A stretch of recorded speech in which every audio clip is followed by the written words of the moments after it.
রাজনৈতিক দলের নেতারা দেশকে দুর্নীতিমুক্ত দেখতে চান না। সেন্টার ফর গভর্নেন্স স্টাডিজের সেমিনারে এমন মন্তব্য করেছেন জ্বালানি, সড়ক ও রেল বিষয়ক উপদেষ্টা মোহাম্মদ ফাউজুল কবির খান। এ সময় বিএনপি নেতা ডক্টর মঈন খান বলেন, চলমান সংস্কার প্রক্রিয়ার সংস্কার প্রয়োজন।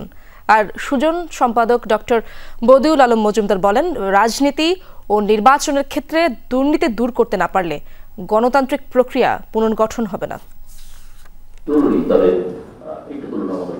দেশের নিরাপত্তা, দুর্নীতি ও জ্বালানি খাত নিয়ে গণতান্ত্রিক পুনর্গঠনের জন্য সংলাপ। রাজধানীর সিরডাপ মিলনায়তনে অনুষ্ঠিত এই সংলাপের আয়োজক centre for governance studies CGS.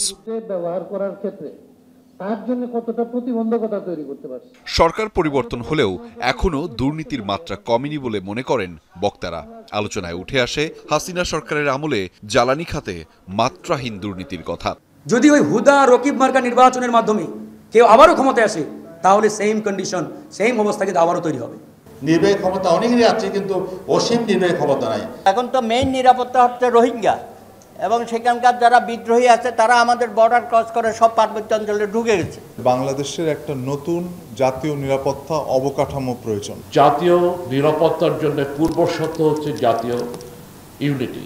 রাজনীতি ও নির্বাচনের ক্ষেত্রে দুর্নীতি দূর করতে না পারলে গণতান্ত্রিক প্রক্রিয়া পুনর্গঠন হবে না বলে মনে করেন নির্বাচন সংস্কার বিষয়ক কমিটির প্রধান বদিউল আলম মজুমদার। নির্বাচনী অঙ্গন, রাজনৈতিক অঙ্গন করতে না পারি, তাহলে আমাদের গণতান্ত্রিক উত্তরণ হবে না।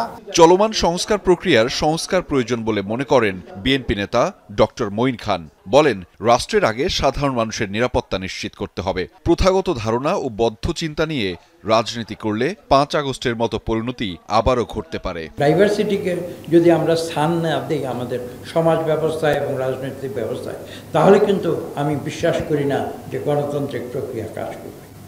রাজনৈতিক দলের নেতারা দুর্নীতিমুক্ত ব্যবস্থা চান না বলে মন্তব্য করেন জ্বালানি উপদেষ্টা। রাজনীতিবিদরা আমাকে মাফ করবেন, এসে বলেন যে 16 বছর তো জানেন তো ভাই, কিছু করতে পারি নাই, একটু সুযোগ দেন। আমরা সবসময় অতীতে কে দুর্নীতি করতেছে সেটার অনুসন্ধান করি, কিন্তু বর্তমানে কে দুর্নীতি করছে তাকে অনুসন্ধান করি না। আমি চাই যে আমাকে অনুসন্ধান করুক।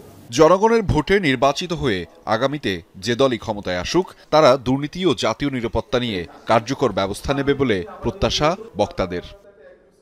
আহমেদ রেজা, যমুনা নিউজ, ঢাকা।